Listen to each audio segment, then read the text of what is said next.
cum să mergi în siguranță?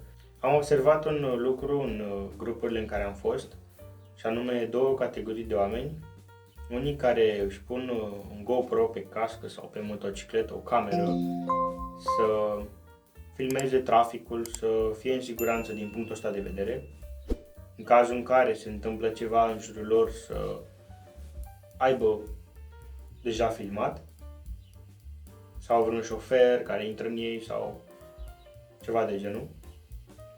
Și este al doilea tip de motociclist care își pune o cameră de acțiune pentru a se da mare. Am observat că acești motocicliști, în special când sunt începători, dacă își pun o cameră să se dea mari, șansele să cadă cresc considerabil. Deci dacă te știi că reacționezi în felul ăsta în momentul în care îți pui o cameră să te filmezi sau să te filmeze cineva, mai bine nu o pui. Șansele să cazi din vina ta sunt foarte mari. Pentru că în momentul în care știi că ești filmat, vrei să arăți, vrei să demonstrezi, vrei să impresionezi și atunci îți depășești limita la care te simți în siguranță și imediat poate urma o căzătură. LED sau xenon? Nici una, nici alta, ambele sunt ilegale. Dacă motocicleta nu are LED din fabrică, nu ți recomand să-l pui. Șansele să rămâi fără talon sunt imense. Păi, o speli normal, dar de la o distanță. Dacă o speli la spălătorie, nu poți să vii chiar de foarte aproape cu lancea de presiune, pentru că motocicletele în special sunt de plastic față de mașini unde este multă tablă. Dar dacă dai de la o distanță de 1 metru, nu ar trebui să aibă nimic. Trebuie să ferești zonele importante și cele sensibile, nu știu, radiator, de exemplu, semnalele, dacă sunt unele subțiri, nu da direct pe ele și de aproape, pentru că este posibil să se rupă, totuși sunt 180 de bari la o spălătorie. În rest se spală normal, nu are niciun fel de problemă, este gândită să meargă prin ploaie, deci nu are nevoie de un tratament special. Singura condiție e să nu dai de aproape. Dacă ții vârful lancei la 1 metru distanță de motocicletă, poți da absolut peste tot, inclusiv cu spumă. Așa am spălat toate 3 motocicletele pe care le-am avut până acum, inclusiv acasă, am un aparat de presiune și la spălătorie la fel. N-au avut niciun fel de problemă niciodată. Căzăturile? E o lungă discuție aici, apar în special din vina motocicliștilor care nu știu să reacționeze în anumite situații sau s-au întâlnit prima oară cu o anume situație, în special când își depășesc limita pe care o au și unde se simt în siguranță. Bineînțeles că mai sunt și cauze externe, în momentul în care drumul este foarte prost, are o problemă, o mare groapă, un șanț sau sunt diferite lucruri pe asfalt, ulei, nisip, baligă, mașini semnalizate, căruțe, dar multe dintre aceste obstacole de pe drum pot fi evitate dacă motociclistul are o tehnică bună și nu are o viteză prea mare. Motocicleta fiind destul de subțire față de o mașină, poate ocoli foarte bine și pe aceeași bandă, fiind diferitele obstacole care sunt pe drum, de exemplu baligă sau nisip. Dacă nu este chiar pe tot drumul, se poate ocoli. Dar pentru a-l ocoli îți trebuie o prezență foarte bună, trebuie să nu te panichezi, să nu te pierzi și să știi cum să ocolești acel nisip și cel mai important să nu ți rămână ochii fixați acolo, pentru că când mergi cu motocicleta există un fenomen care apare și anume point fixation, rămâi blocat cu ochii într-un anumit punct și fix către acel punct te vei duce. Deci recomand participarea la tot felul de cursuri de conducere defensivă, de conducere pe circuit și altele în genul, pentru creșterea limitei de siguranță.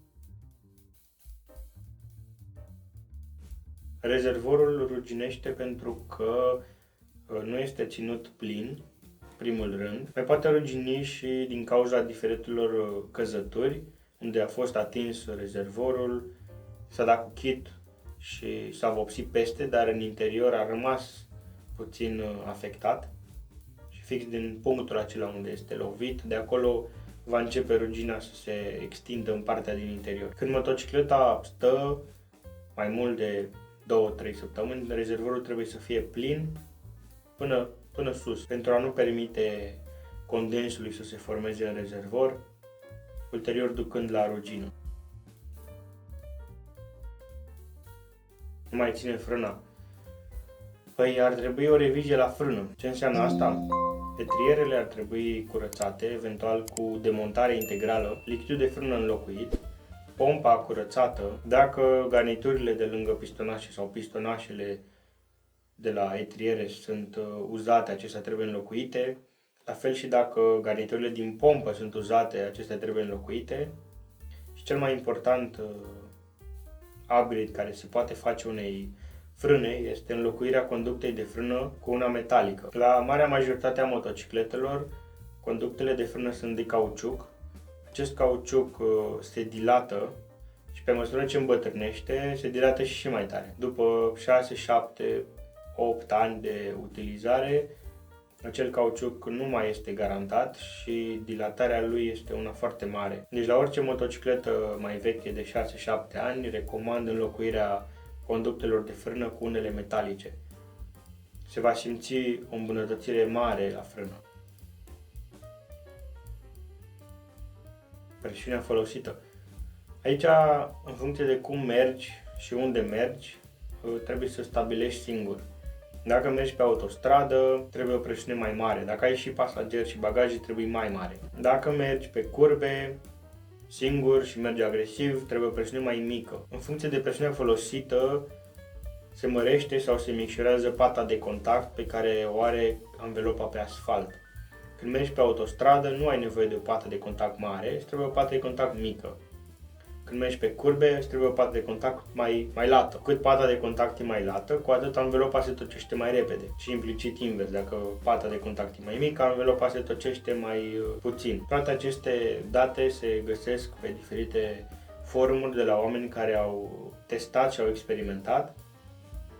Poți pleca de la acele valori, urmând să experimentezi și tu să vezi cam cum se simte în diferite situații. Producătorul motocicletei și anvelopei recomandă o anumită presiune, de obicei 2,5 față, 2,9 spate, care este o presiune mare. Ar fi bună de mers pe autostradă cu pasageri și bagaje sau ar fi bună la navetă, la viteze normale, la un mers normal, în niciun caz agresiv. Fiind atât de mare presiunea, anvelopa nu se mai încălzește foarte puternic și în momentul în care încerci să mergi cu presiunea asta mai agresiv pe curbe, este posibil să pierzi aderență. Benzina de 100 în principiu nu ajută. Se simte o diferență la motocicletele cu motoare foarte comprimate, cu foarte mulți cai. Este bună de băgat sau chiar necesară la motocicletele unde scrie în manual că trebuie folosit acest tip de benzină. În rest, la o motocicletă cu 30 de cai, 50 de cai, 70 de cai, nu va fi nicio diferență notabilă la pilotaj între benzina de 95 și cea de 100. Poate pe un dyno să se simtă, nu știu, 2 cai în plus, dar în momentul în care mergi cu acea motocicletă nu se simte absolut nimic. Sincronizarea. Conform manualelor de service, aceasta trebuie făcută în fiecare an, la începutul sezonului, dar sincronizarea de carburatoare nu este același lucru cu carburația. Carburația înseamnă total altceva, o demontare completă, o curățare a carburatoarelor, eventual înlocuit piesele care sunt uzate, garnituri, o-ringuri. Sincronizarea se face fără să demontezi carburatoarele, este un aparat, îl conectezi la fiecare carburator, pornești motorul și reglezi astfel încât ca toate 4 sau 2 sau 3 sau 6 carburatoare să tragă același amestec de aer și benzină. În momentul în care motorul este sincronizat, merge mult mai rotund, consumă mai puțin, are un randament mai bun.